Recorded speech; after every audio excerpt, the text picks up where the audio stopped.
Chabahar Port is Iran's only port with direct access to Indian Ocean and very close to the Strait of Hormuz.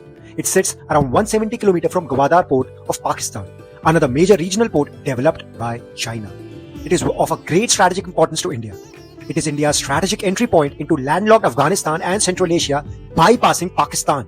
A multimodal route linking India to Iran, Central Asia, Russia and Europe, reducing transit time for around 20 days lesser than Suez Canal and around 30% cheaper shipping compared to traditional routes. It is a counter to China-backed Gwadar Port in Pakistan and influences regional connectivity dynamics. It has been used for cargo, essential goods and humanitarian shipments to Afghanistan, especially post-2021.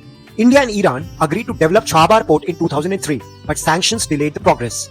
In 2016, India, Iran and Afghanistan signed a trilateral agreement making Chabahar a transit hub to Afghanistan. India committed around $120 million to equip and operate the port under a 10-year contract. However, the US imposed economic sanctions on Iran in 2025, impacting the Chabahar project and India's involvement. Though temporary sanctions waiver for India's operations was extended till April 2026 after negotiations with the US. Reports suggest India has faced sanction constraints and temporary waivers just to maintain the operations.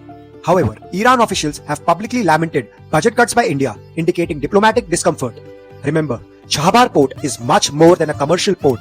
It is India's strategic gateway to bypass Pakistan, reach Afghanistan and Central Asia, counter China Gwadar Port, access energy and trade routes, and participate in the India-Russia INSTC corridor.